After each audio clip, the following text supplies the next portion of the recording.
muito além de vossos atuais conhecimentos. Pergunta: existe só um tipo de médico pedagógico, ou são várias as especialidades nesse sentido? Ramatiz: a esfera de medicina pedagógica, marciana, compreende principalmente a classe dos médicos cromosóficos, psicômetras, quirólogos ou quirósofos, e, finalmente, os mentores clarividentes. Preliminarmente, todos educam e aperfeiçoam a sua faculdade radiestésica, inata em todos os habitantes, e que os favorece nos diagnósticos pedagógicos. Mas é na esfera educativa que militam as sumidades mais expressivas de todas as atividades marcianas, como sejam os técnicos, filósofos, cientistas e artistas, que se congregam para melhorar sempre o futuro cidadão. Os mentores clarividentes norteiam os destinos decisivos do planeta e preveem as necessidades da civilização, à medida que esta avança para o mais alto. O povo comumente os conhece como os pais da civilização e alguns deles já se encarnaram na Terra, na figura de missionários e profetas que agiram divinamente no vosso ambiente. Esses mentores hierárquicos, que assumem tais responsabilidades devido, exclusivamente, ao conhecimento e capacidade, e não ao prestígio político, levam a bom termo, com absoluta dignidade, as suas tarefas edificantes. Pergunta: como se processa essa faculdade de clarividência que citais? Ramatiz: no decorrer destas mensagens, em que já nos comprometemos a abranger vários setores da vida marciana, vos daremos detalhes do assunto da pergunta. Pergunta: como agem os médicos pedagógicos, no exame da criança? Ramatiz: cada um pesquisa e experimenta conforme a esfera de sua especialidade, formulando conclusões nos exames psíquicos, etéricos e astrais, inclusive na zona mental instintiva, para extrair a melhor síntese psicofísica. Posteriormente, em reuniões em conjunto, os examinadores apresentam os relatórios individuais referentes ao setor da sua atividade. Pergunta: podíamos ter uma noção do médico quirólogo? Ramatiz: é o que estuda as formas anatômicas, o tecido epidérmico, os sucos, sinais, movimentos e flexibilidade característicos das mãos das crianças, a fim de conhecer-lhes as emoções e os pensamentos instintivos. As suas conclusões são absolutamente lógicas, respeitadas pelas tradições e confirmadas pelas provas experimentais, sempre em correspondência com o evento de outras ciências. Os prognósticos psicológicos também podem variar, conforme a capacidade individual de análise, de raciocínio e observação do médico quirólogo, quanto à época do acontecimento ou à riqueza de detalhes, mas os fundamentos são puramente científicos. Pergunta: achamos que esse estudo de sucos, sinais e linhas das mãos, parece-nos anticientífico, muito ao gosto dos ledores de Buena Dicha, na Terra. Não é essa a técnica incompatível com o nível científico marciano? Ramatiz: a má intenção e o descrédito lançados por alguns impostores não destroem a revelação divina acessível aos que são iniciados, assim como o vinho azedo não invalida a existência de vinho são. Esse aspecto anticientífico que lembrais é o que precede, comumente, a todas as consagrações científicas, que marcam o esforço humano para o progresso natural das coisas. Os vossos atuais quirósofos, embora de afirmações e prognósticos claudicantes, são os pioneiros do futuro médico quirólogo terrestre. A antiga medicina escatológica dos pajés e curandeiros de tribos selváticas, os médicos barbeiros, das sangrias e vesicatórios, as panaceias e teriagas, que tiveram seu êxito por mais anticientíficos que os acheis, também fundamentaram as científicas realizações de hoje. Foi do aspecto anticientífico da anestesia contundente à base de rum, que atingistes os atuais recursos da anestesia gasosa e brevemente alcançareis a bioelétrica. As majestosas aeronaves que hoje cruzam os vossos céus provêm das anticientíficas caranguejolas de lona do início do século. A famigerada penicilina tem os seus ancestrais anticientíficos no mofo, que os maias e os incas já preparavam há mais de 500 anos, como recurso terapêutico. A iris diagnosis, que já foi panaceia de respeito científico, e, Posteriormente, considerada charlatanismo, restaura-se, hoje, sob a visão técnica e científica de sábios alemães. Inúmeros médiuns espiritistas, que atualmente manifestam pruridos anticientíficos de faculdades psíquicas, incomuns, revelam as primeiras configurações dos futuros pedagógicos, à semelhança de Marte. Pergunta: o anticientífico com que nos exprimimos, é em virtude de não existir fundamento coerente, lógico e experimental nos fatos quirosóficos citados. Não lhe parece? Ramatiz: considerando que o mundo em que viveis é apenas uma escola de educação cósmica, na qual todas as realizações são apenas transitórias e não pontos finais de ascensão espiritual, não podeis admitir como absolutamente científicas ou exatas as conclusões continuamente substituídas e que denominais de leis regentes. Nos mundos materiais em evolução como o vosso, é suficiente uma geração para se verificar quão precária é a chamada estabilidade ou verdade científica. Por maiores que sejam os vossos surtos de progresso, sempre tereis que corrigi-los e modificá-los, decalcando os vossos passos sobre os conhecimentos anteriores, embora abandonados na caminhada humana. A vossa ciência médica, odierna, glosa a ingenuidade do século XVIII, em que predominava a medicina das sanguessugas, dos vomitórios e das cauterizações bárbaras, onde a clínica era miniatura de oficina de ferreiro com folhas e assopradores improvisados. O cliente trazia, nas faces, a aflição do animal que vai ser marcado a ferro em brasa. No entanto, já avaliastes o riso sádio dos futuros médicos psicoterápicos, quando defrontarem as estampas dos vossos atuais tratados científicos, onde criaturas pálidas, com rictus nervoso, estendem os braços para serem perfurados com arames polidos, que lhes penetram as carnes e as veias, injetando-lhes substâncias químicas, violentas. Pergunta: sempre consideramos os sinais das mãos destituídos de qualquer profundidade psicológica. Daí a nossa justa dúvida em uma ciência quirosófica apregoada como exata. Ramatiz: as mãos revelam, em sua estrutura, a plasticidade, a temperatura e os movimentos identificadores dos estados físicos, nervosos e circulatórios, em absoluta correspondência com as manifestações ocultas das energias etéricas, astrais e mentais do espírito. Há considerável diferença entre a postura da mão que abençoa, e a daquela que maldiz ou fere. Há, também, grande dispersão de energias fluídicas da mão do pródigo e voluptuoso, como há a proverbial reserva do egotista e do avaro. Na voz sábia do senso popular, o pródigo é considerado mão aberta, porque deixa escapar tudo o que apanha, e o segundo, avaro e egocêntrico, é mão fechada, na feição de prudência e cautela.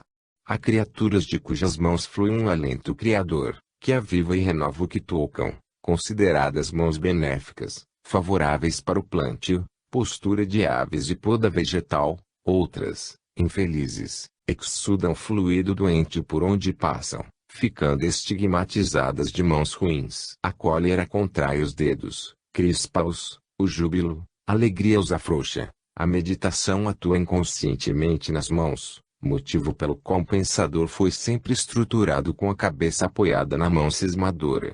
A sensualidade cita a mão e a deixa inquieta, a ansiedade faz mover os dedos incessantemente. As mãos são mansas e ternas como as pombas, quando acariciam com pureza espiritual, são traidoras, perigosas e coercitivas no crime, ou quando escondem a má intenção da alma que as move.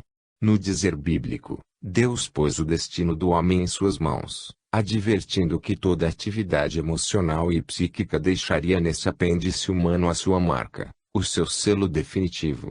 Recolhei-vos um instante e deixai-vos envolver pelo silêncio meditativo da alma, pensai em júbilo ou na cólera, imaginai abençoar ou esbofetear, e então sentireis fluir vigorosa e distintamente, pela palma das mãos, o fluido amoroso como a brisa das colinas ou jatos anavalhantes produzidos pelos pensamentos raivosos e deprimentes. Pergunta: quais as características do médico cromosófico, marciano? Ramatiz: trata-se de avançado cientista que pode ler as cores exatas da aura humana, convivência segura desenvolvida por métodos experimentais, em perfeita sintonia de pureza espiritual. Sua função pedagógica é examinar a cor básica da aura da criança, identificando o tom fundamental ou o colorido que predomina definitivamente em todas as suas atividades psíquicas.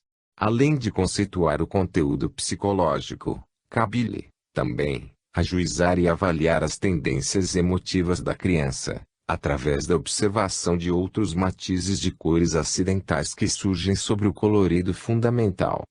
Pergunta: como poderíamos conceber essa cor fundamental e os matizes suplementares que surgem na aura das crianças?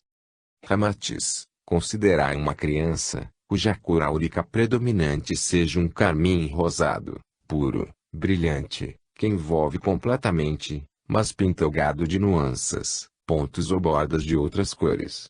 Mediante a cor básica, predominante, do carmim rosado, o médico cromosófico reconhece um espírito de admirável renúncia por amor ao próximo, pois essa cor é reveladora de almas desinteressadas, capazes do afeto mais puro.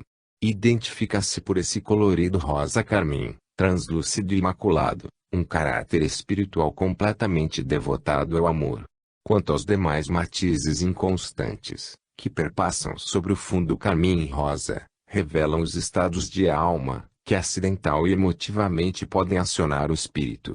Conforme as tonalidades e os tipos de cores que refulgem, o médico cromosófico vai anotando as diversas emoções, virtudes ou deficiências que podem ser acessórios a essa alma devocionalmente amorosa. Pergunta: se a cor límpida, carmim rosa, representa na aura o amor puro e desinteressado, qual seria a cor de um amor egoísta, interesseiro e sensual?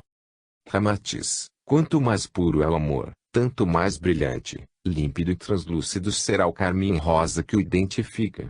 E se esse amor é já um sentimento extensivo a toda a humanidade, então os mais fascinantes matizes de lilás vivo e cintilante refulgem sobre o carmim rosado, formando franjas e rendilhados de soberba beleza. No entanto, o amor egoísta, interesseiro e sensual, revela-se, também, por um carmim fundamental, mas de aspecto sujo, oleoso e opaco, manchado de terra de cena queimada. Pergunta: e quanto aos matizes acidentais que flutuam nessa aura, como podem eles identificar outros estados de espírito da criança? Ramatiz: as tonalidades claras demonstram sentimentos e virtudes superiores, as escuras, sombrias, viscosas ou espessas, manifestam paixões inferiores. No caso de uma criança portadora de aura carmim rosa, puro e elevado, com manchas azuis ou traços brilhantes de um verde seda no invólucro áurico, comprova-se um espírito de amor e renúncia absoluta. Além desse afeto puro, é dominado por emoções místicas identificadas pelo azul celeste, límpido de atrações poéticas ou artísticas, ajustado pelos tons do verde seda. Desde que esses matizes azuis e verdes se demonstrassem sujos, escuros e disformes, saber-se-ia que essa alma capaz de renúncias pelo próximo revelava-se, entretanto, primitiva no campo artístico e ignorante nas ansiedades espirituais. Pergunta: no caso de a criança marciana revelar o espírito de um cientista em potencial, qual seria a cor básica de sua aura? Ramatiz: o médico pedagógico marciano reconhece o espírito altamente científico e mentalmente evoluído, na criança, pela predominância do amarelo dourado, que é a cor reveladora de inteligência desenvolvida pelos recursos científicos e intelectuais. Há que considerar, também, os inúmeros outros matizes de cores, que normalmente se movem em todos os campos áuricos humanos, responsáveis pelas diversas outras expressões emotivas. Desde que essa aura amarelo-dourada, clara e de fascinante limpidez, além da cor fundamental, esteja enfeitada de outras cores, também há que estudar cada matiz acidental. Os fulgores de carmim rosa esvoaçando em nuances brilhantes e puras, denunciam que o sábio está a serviço da humanidade. O caso de adornos de um azul transparente sobre o fundo amarelo-dourado, fundamental, denota o gênio entregue a objetivos espirituais. Nuances de verde sedão de esmeralda cristalina denotam que, Além de cientista ou profundo intelecto, existe, também, o espírito versátil, fecundo e engenhoso, lembrando a fertilidade da natureza.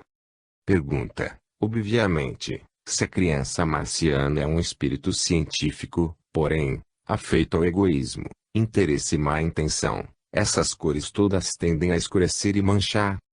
Ramatiz: não esqueçais o binômio luz e sombra, em que se baseiam todos os movimentos ascensionais do espírito em direção à intimidade cósmica de Deus. Em todas as expressões áuricas, os tons escuros, sujos ou oleosos, denotam vibrações de baixa frequência. Nos seres superiores, as cores da aura são fundamentalmente luminosas, claras, translúcidas, límpidas e delicadas, enquanto que as almas inferiores apresentam matizes escuros, ásperos, disformes e densos. O cientista, genial e estudioso, mas que mercadeja suas criações e se inferioriza pela cobiça ao vil metal, embora sua aura seja de um amarelo dourado, que identifica o sábio, tem a cor do bronze velho, azinhevrado e empoeirado, com todos os matizes das emoções predominantes. Essa aura ainda pode apresentar-se com os bordos alaranjados, espessos, denotando sinais de orgulho e intransigência, ou então os reflexos de rosa salmão, sujos, demonstrando o gênio dominado pela sensualidade desregrada. Comumente, podereis encontrar sob a aura azul puro, celeste, da alma devota, na verde seda límpida, a do poeta ou artista excelso, no amarelo dourado, brilhante, a do gênio intelectual, e os relâmpagos de vermelho encanado ou setas vivas cor de fogo, que se entrecruzam, a esmo, revelam que essas almas se deixam dominar pela cólera, raiva ou irritação, quando profundamente contrariadas. Pergunta: essas litogravuras que trazem auréolas em torno da cabeça de criaturas santificadas, têm fundamento nas cores áuricas? Ramatiz: exatamente. Os verdadeiros pintores são inspirados, porque vivem mais íntimos com as esferas criadoras, seus espíritos transcendem a forma comum da matéria e pressentem os sinais identificadores da alta espiritualidade dos seus modelos e objetivos escolhidos. Se observardes atenciosamente essas auréolas luminosas, verificareis determinados sinais coloridos, que correspondem às nossas comunicações sobre a função da cor em correspondência com o grau espiritual. Pergunta: poderá dar-nos mais alguns esclarecimentos quanto às funções do médico pedagógico psicometra? Ramatiz: é o cientista de suma importância no diagnóstico e selecionamento psicológico dos alunos. A sua missão é dificultosa porque exige muita abnegação, vigílias e renúncias, a fim de manter ativa a faculdade psicométrica.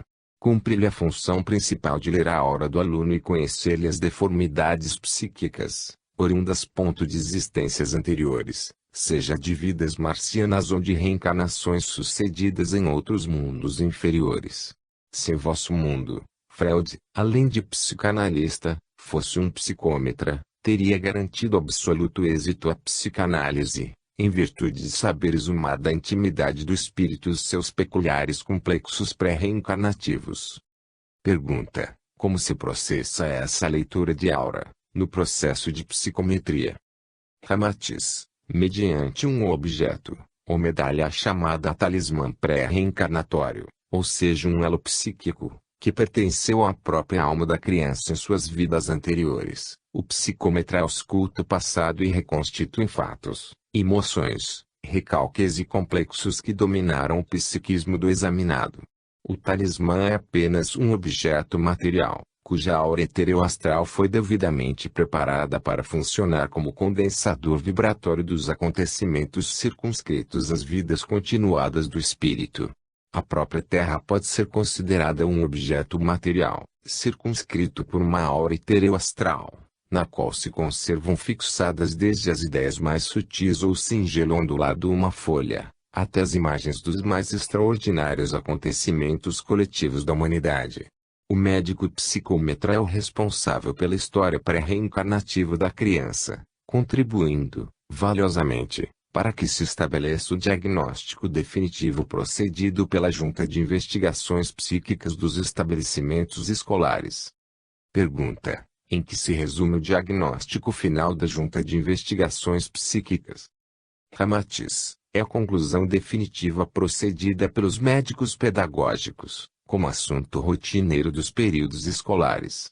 O médico quirólogo, no seu relatório firmado nas características das mãos, expõe os estados emotivos e a sensibilidade a manifestar-se de futuro. O astro etéreo explica o teor da aura e a influência do astro dominante, aventando os impulsos desgovernados da criança. O psicômetra reconstitui o caráter da vida anterior, formulando sugestões espirituais e retificadoras no campo psíquico. O cromosófico revela a cor fundamental da aura, que identifica o verdadeiro caráter do aluno, assim como esclarece os matizes secundários que perturbam a manifestação básica colorida. Finalmente, o médico clarividente combina todos os dados recebidos nos relatórios, ajustando os que se identificam, sincrônica e sintonicamente, a fim de concluir a nota psíquica definitiva do aluno e indicar-lhe as necessidades e selecionamento pedagógico. Pergunta: qual a natureza desse médico clarividente? Ramatiz: é a maior autoridade científica, em Marte, reunindo, ao mesmo tempo, a máxima capacidade de ação no mundo físico, aos conhecimentos espirituais e poderes extraordinários no plano psíquico.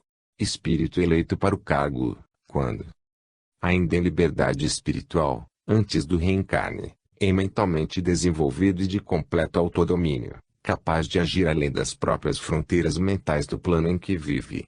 Assume a figura de cidadão comum, e embora genial e santificado, o médico clarividente é o que mais trabalha, permanecendo continuamente em contato mental com todos, e exaurindo-se na preocupação de aperfeiçoar o seu habitat.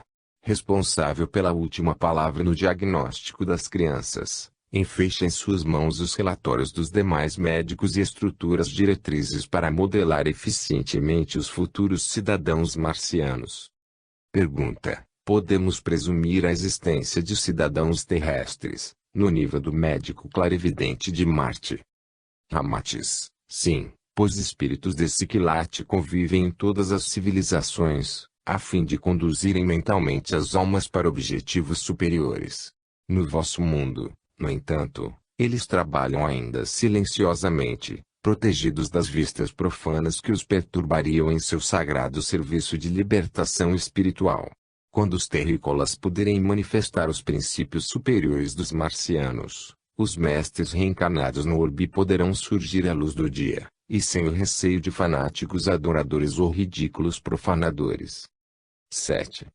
Idioma, cultura e tradições. Pergunta: em sua vida de relação, os marcianos não se servem da palavra falada? Ramatiz: usam-na com certa parcimônia, na medida exata da necessidade na sustentação objetiva do diálogo, pois abreviam o curso das ideias com a receptividade intuitiva fortemente desenvolvida. O conceito de saber falar é uma das admiráveis virtudes dos marcianos, pois são avessos aos circunlóquios, às tessituras falsas e à proverbial logorreia dos terrícolas. No lar, em face da intimidade espiritual mais acentuada, prevalece a telepatia e compreendem-se com facilidade nesse mecanismo mental. A conversa ou permuta de ideias entre os marcianos obedece, pois, a uma entrosagem entre a palavra falada e a transmissão de pensamento, que é, neles, uma faculdade congênita, fazendo com que a sua mente seja uma espécie de espelho onde se reproduz, fielmente, a imagem das palavras que pronunciam. Em tais condições, esses despistamentos da mentira e da hipocrisia, muito comuns entre os terrícolas, não seriam possíveis entre eles, devido, justamente, à sua faculdade de poderem ler os pensamentos, uns dos outros.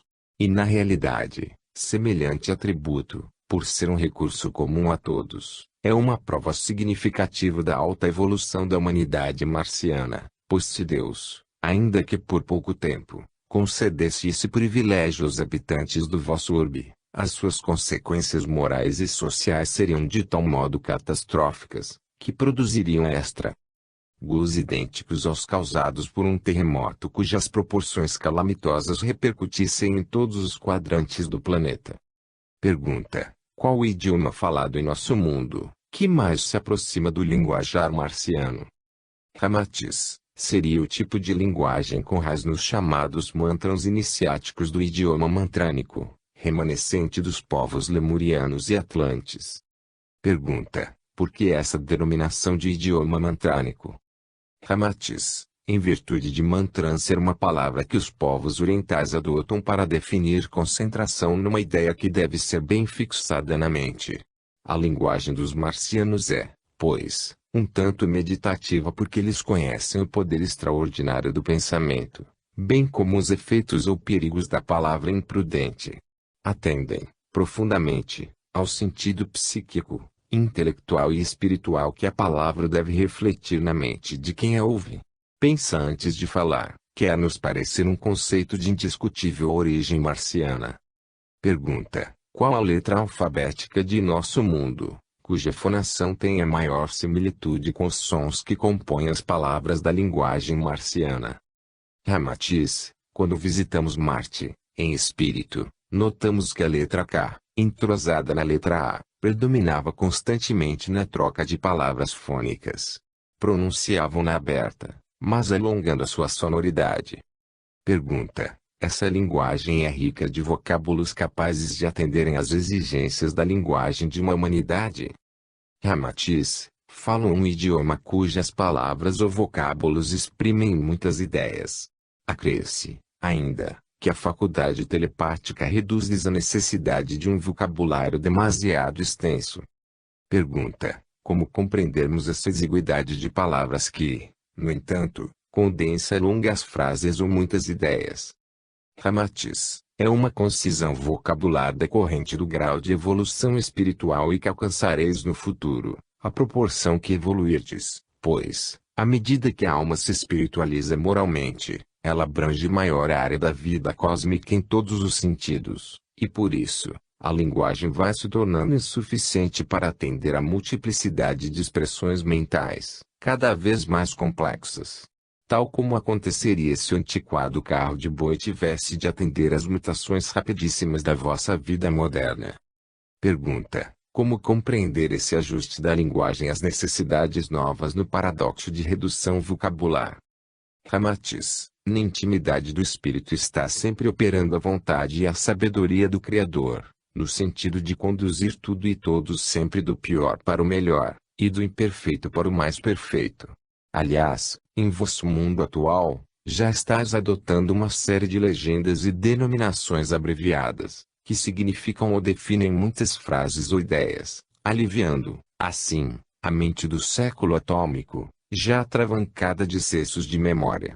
E também, visando esse mesmo objetivo, já tendes o Esperanto, idioma de amplitude internacional, cada vez mais difundido, o qual, na realidade, já é uma valiosa contribuição de síntese vocabular, a fim de que a vossa humanidade possa entender-se e confraternizar mais facilmente.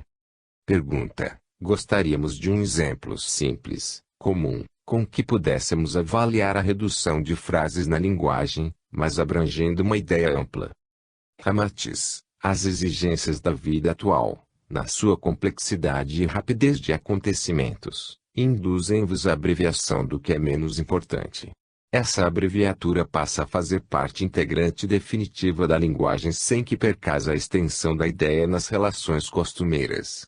Cingindo-nos ao vosso modo de vida comum e prosaica, citaremos alguns exemplos corriqueiros. Em vez de designardes as instituições autárquicas pelos seus nomes extensos e complexos, estáis usando apenas as iniciais, e o mesmo fazeis quanto aos institutos de previdência e aos departamentos do Estado, nomeando-os abreviadamente.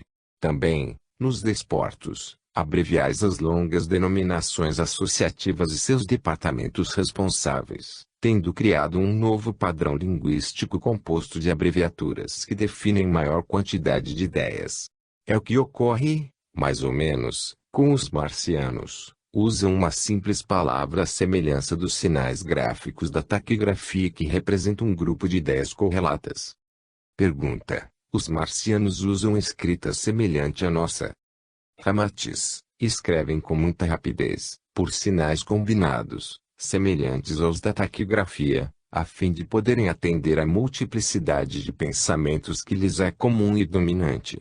E, habitualmente, gravam a linguagem falada em minúsculos aparelhos, à feição de ditafones comuns, os quais projetam as palavras em películas magnetizadas, microfotográficas, que podem ser lidas a qualquer momento, nos projetores de bolso.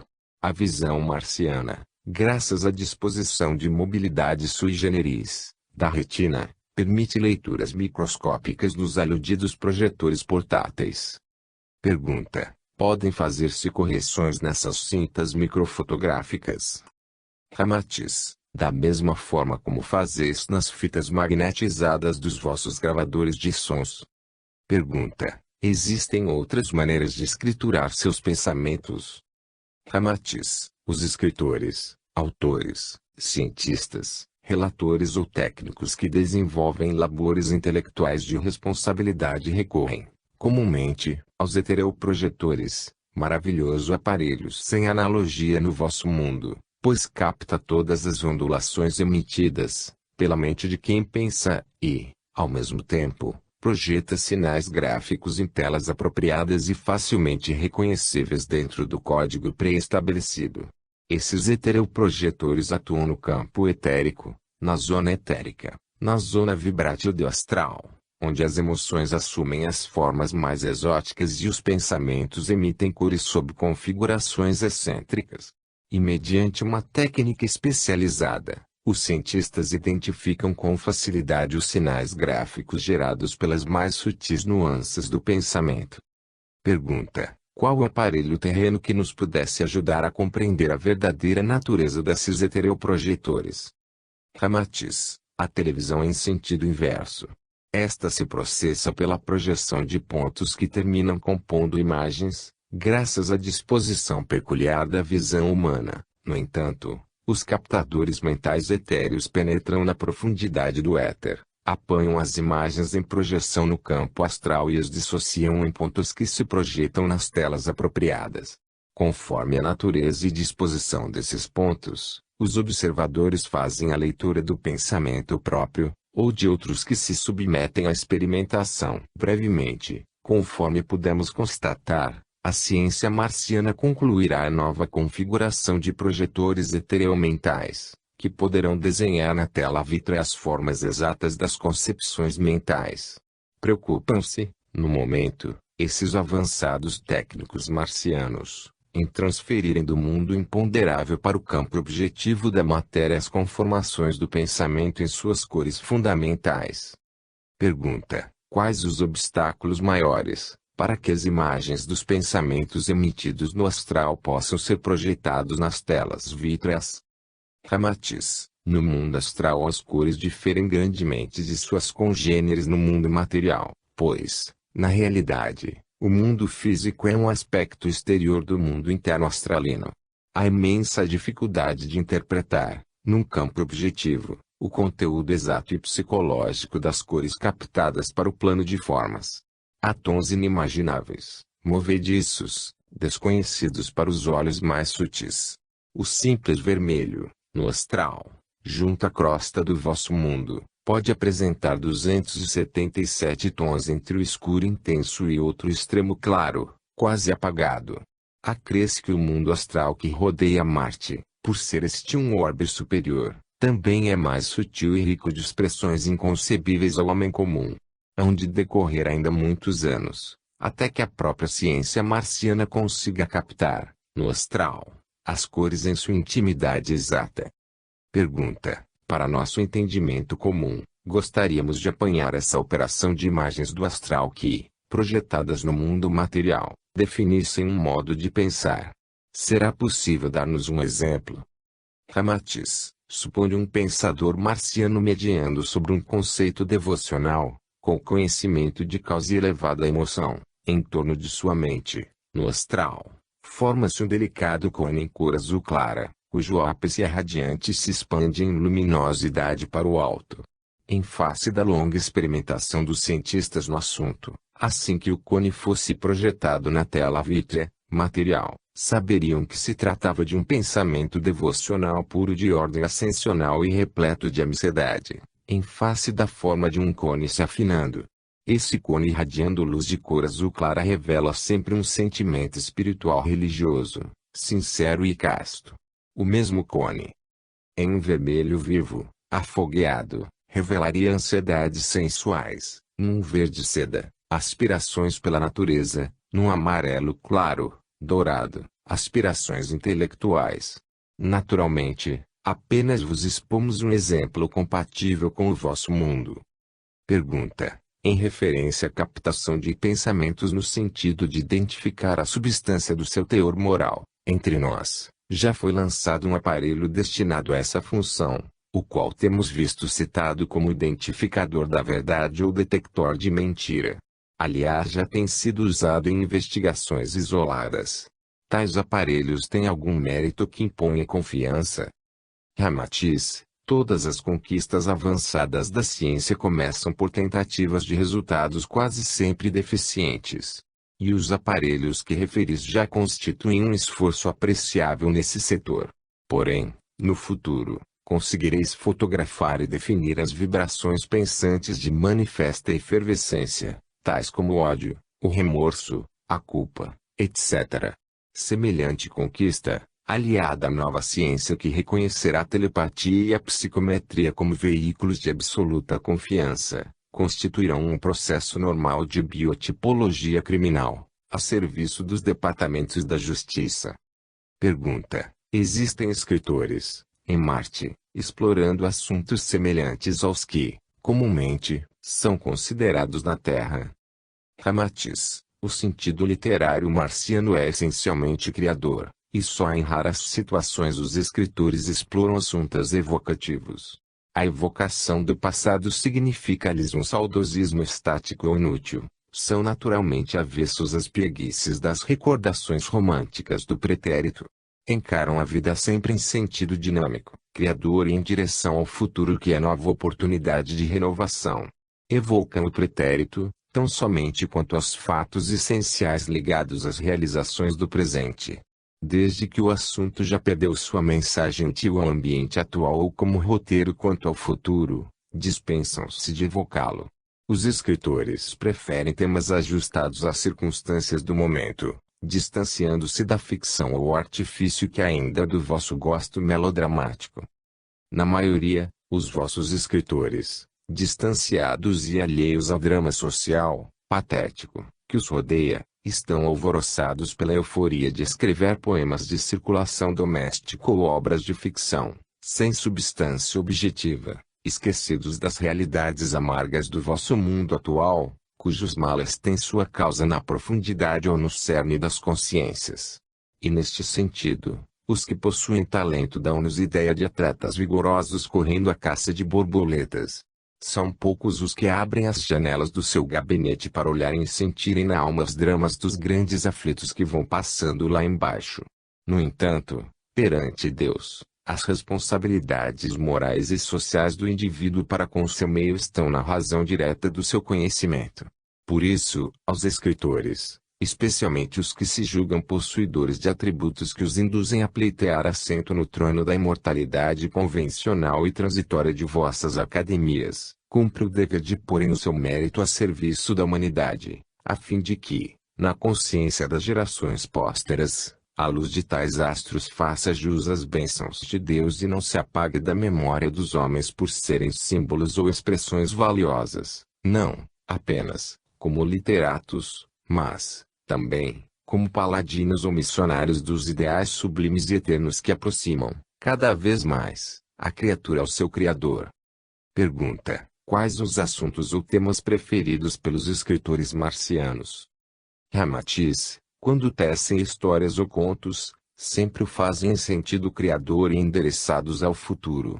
Os autores esforçam-se por compor assuntos agradáveis e edificantes, que girem em torno de novos conhecimentos ou concepções de vida superior.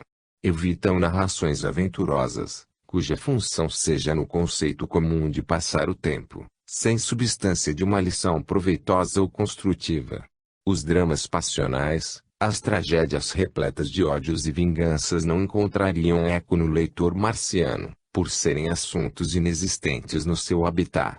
As epopeias heróicas, que marcam momentos de exaltações do vosso mundo, onde heróis são glorificados porque cumpriram obrigações que lhes foram confiadas, também carecem de atenção ou curiosidade, em Marte, por ausência de melodramas inesperados. O elevado teor moral de acontecimentos que criam a vida espiritualizada não oferece ensejos para destaques de conflitos ou encontros guerreiros. A preocupação constante e geral, de servir, amar e ser verdadeiro, elimina qualquer oportunidade dos fanatismos belicosos muito comuns nos mundos inferiores. Pergunta: não se preocupam com os fatos essenciais da história do seu mundo? Ramatiz: o critério na composição dos quadros históricos da civilização marciana é rigorosíssimo porque exige absoluta exatidão dos feitos enunciados. Não importam os movimentos e a psicologia pessoal dos personagens consagrados pela tradição histórica, mas somente os objetivos espirituais, superiores, que advieram dos acontecimentos. Aliás, a tessitura da história marciana é de harmonia e pacifismo, condicionada à ascensão espiritual, em que os mais destacados heróis venceram pela renúncia, pelo amor e dedicação. Não há falseamento, nem desajustes racistas, habilmente focalizados pelo historiador. Este, além de sua reconhecida honestidade pública, só pode desempenhar essa função, depois que obtiver promoção em rigoroso curso de psicometria. Pergunta: a poesia em Marte recorda o labor de nossos poetas? Ramatiz: é outro recurso admirável dos marcianos, que transformam palavras em graciosos ramalhetes de sons emocionantes. É poesia liberta da rígida disciplina terrena, não obriga o poeta a controlar a inspiração, na exigência acadêmica do mundo, mas atende sempre a que a substância de ideia resulte natural e assimilável. O poeta marciano é um canal vivo de beleza espiritual. Desprendendo-se da forma angustiante do orbe, transcende as condições comuns da vida, e o seu estro, pelas expressões claras e humanas dos sentimentos que exprime, forma um laço de união entre a terra e o céu. Os sentimentos puros que governam a humanidade marciana permitem que as comunidades siderais projetem as suas vibrações sublimes como ajuda aos esforços dos seus watts. Em vez do vosso poeta acadêmico que adota estilo rebuscado e excêntrico, de expressões vazias, sem sentido assimilável, que, enfim, faz do vocabulário uma espécie de fogo de artifício, o poeta marciano é, acima de tudo, uma alma, um coração que, sem redundâncias, traduz as excelsas emoções da espiritualidade. A mensagem silenciosa que desce do alto, a sua alma dócil recebe aí, sob o êxtase da inspiração, ele a transforma no prolongamento vivo do fascínio que se irradia dos arcanjos da poesia. É poesia dinamicamente espiritual. Seu conteúdo endereça-se ao futuro distante dos fanatismos racistas e dos heroísmos pátrios, e avesso, ainda, à vacuidade poética que faz da poesia uma espécie de noticiário simbólico ou charadístico. Não se justificariam em Marte, onde tudo é dinâmico e ascensional, os artificialismos pungentes e comuns de vossos jovens poetas que cantam dramas e pessimismos sem, entretanto, terem conhecido as amarguras da vida real. Os poetas marcianos cantam, de preferência, os anseios da alma em vez dos transitórios episódios da sua existência terrena. Ultrapassaram o limiar dessas pieguices anêmicas do eu sofro, do eu te adoro. E vivem os princípios sadios do mentalismo de consciência evangélica. Sua poesia de linha vertical, para o céu, e desprendida sempre dos imperativos do solo planetário. É poesia do espírito, centelha imortal, é luz eterna em que se fragmenta de Deus. Pergunta: poderíamos avaliar os princípios do mentalismo de consciência evangélica que os poetas marcianos dão preferência? Ramatiz: é a honestidade do espírito que vive aquilo que canta na beleza da poesia. O poeta marciano difere de inúmeros poetas terrenos que, festejando a vida com rimas deslumbrantes, inundam o ambiente com conceitos virtuosos, de musicalidade atraente, mas tão fora das realidades da vida que muitos deles não conseguem ajustar o singelo mecanismo de um lar. Denominamos mentalismo de consciência evangélica para vos advertir que os poetas marcianos vivem aquilo que comunicam através da sua virtuosidade poética. Sua poesia é um retrato fiel da sua moral na vida pública e particular. E não se tornam aves de cânticos nefelibatas, esfuziantes de imagens grotescas e ridículas, que despertam atenção, apenas, pelo seu absurdo. Pergunta. Recordando os nossos poetas que cantam a natureza, as epopeias heróicas ou os amores clássicos da história humana, qual o assunto objetivo das poesias marcianas? Ramatiz. Interpretam tudo que se refere à peregrinação do espírito nos caminhos futuros do cosmos. Cantam em sublimes estrofes, tão livres quanto as libélulas sob o irisado das flores, desde o panorama celestial dos mundos felizes, até os esforços gigantescos que o espírito empreende para desvestir-se da forma escravizante e sublimar-se na plenitude do anjo. Essa escalada, ainda incompreensível para vossa mente subjugada pela forma, é assunto de amplitude eterna, é uma divina epopeia que transcende os limites acanhados do vocabulário humano. Assim como não seria possível vos descrever a plenitude do sol, comparando a tosca luz de uma vela, não podemos vos elucidar quanto à peregrinação da alma eterna, em confronto com as limitações dos ambientes humanos. Pergunta. Em Marte não há museus ou instituições de tradição histórica e religiosa que sirvam ao homem moderno, como uma espécie de curso demonstrativo da evolução social.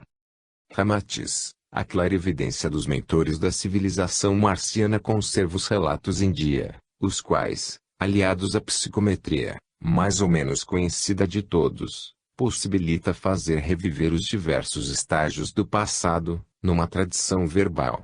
A civilização marciana conhece todo o panorama e etapas de sua evolução progressiva porque sua visão espiritual abrange maiores perspectivas para trás e para frente.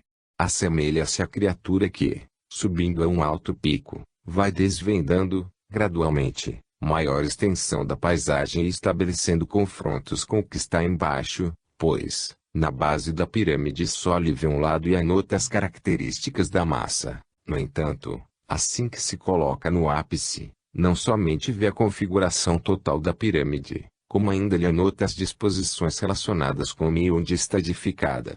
O homem marciano possui consciência mais ampla do plano psíquico, desprezando grande soma de coisas adstritas ao mundo de formas. Afora alguns elementos de relação com o passado, absolutamente imprescindíveis, cinge-se as realidades arquivadas nos registros astrais, recurso conhecido dos iniciáticos de vosso mundo, como sendo os registros acásicos, cujo modo de operar foge ao assunto em apreço. Em face de tais possibilidades e graças à sua mentalidade, são mais idealistas do que conservadores. Rasgando sempre novas estradas no campo infinito da vida espiritual, a aura sombria dos vossos museus é substituída, em Marte, pela claridade diáfana que ilumina os atos nobres da vida, que aponta os caminhos pacíficos, os esforços do amor fraterno, a espontaneidade da renúncia pelo bem alheio e o desprendimento tradicional desses bens que a alfândega do espaço não deixa passar e que ficam no vosso mundo à beira do túmulo. Conhecendo profundamente que a vida material é apenas lição educativa espiritual, espécie de estágio acadêmico em região inóspita, o marciano não se apega definitivamente às tradições, ancestralidade de berço ou preconceitos de raça.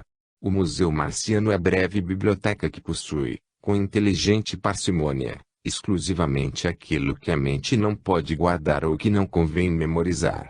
Significa o registro dos fatos principais do passado, cuja substância ainda tem ligação com a vida em curso. Pergunta. O irmão fala em registros. Não há objetos, insígnias, utensílios ou obras raras, que devam ser conservados para retificações históricas ou comparações educativas. Ramatiz. A pergunta é induzida pela vossa preocupação condicionada à memória formada no mundo terreno, porque desconheceis, ainda, a maravilhosa dádiva do Pai, que é a memória sideral, preexistente antes da reencarnação e que sobrevive sempre após o desenlace do corpo.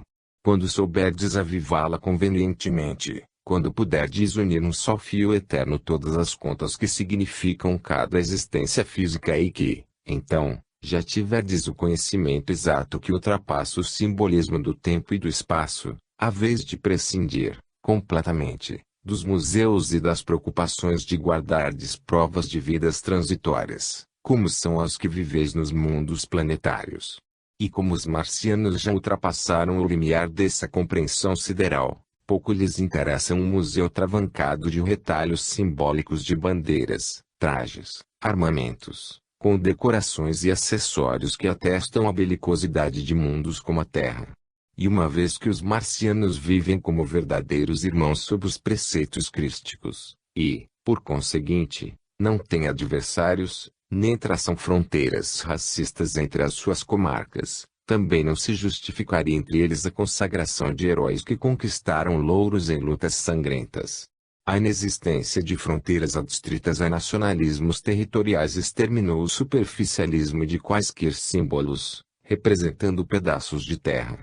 A espada, o canhão, o fuzil, a bomba, a baioneta não existem nos museus marcianos por serem instrumentos que lembram os rios de sangue derramado nas guerras, pois, na realidade, os vossos campos de batalha são verdadeiros matadouros. A diferença consiste apenas em que, nuns, as vítimas são bois, e naqueles, em vez de bois, assassinais vossos próprios irmãos. Os marcianos não comemoram barbaridades fanáticas que são próprias ou compatíveis com a estupidez do homem das cavernas. Essas guerras ou chacinas não se concretizam em Marte porque o cidadão marciano é incapaz de falsear os princípios do amai-vos uns aos outros e do não faças aos outros o que não queres que te façam. Pergunta: não existem, então, quaisquer preocupações de tradição, nem mesmo quanto às figuras que são tidas como paladinos do progresso da civilização? Ramatiz: é de senso comum que as tarefas de responsabilidade são confiadas sempre àquele que se presume ser o mais credenciado para executá-las. Consequentemente, não se justifica qualquer homenagem ou consagração especial a quem agiu como lhe cumpria, pois nada mais fez do que cumprir o seu dever. A surpresa ou espanto seria o de alguém escolhido para um labor excepcional e que o deixasse de cumprir por admitir que, após sua tarefa, não lhe rendessem homenagens. Desde que se confie a missão especial a alguém, este já está consagrado pela confiança, devendo, pois, dispensar os acréscimos de lisonjas e vaidades, pois estes superficialismos são incompatíveis com as sublimes virtudes de heroísmo ou abnegação. Aliás, na história que tendes escrito sobre o vosso mundo e que, ingenuamente classificais de história universal, muitos dos tijolos de seus alicerces estão firmados com argamassa de palpites e errôneas deduções, consequentes, muitas vezes, das paixões atrabiliárias próprias do falível juízo humano. E por isso, tendes diversos réprobos e intrusos em cima do altar da imortalidade. Desconheceis muitos mártires e santos que estão abandonados no sepulcro do ostracismo ou jogados na vala do anonimato. Tendes cultuado homens que escalaram os monumentos da vossa veneração à custa do sacrifício e da virtude de muitas almas que no vosso mundo viveram ignoradas mas que tudo lhe deram, inclusive a própria vida.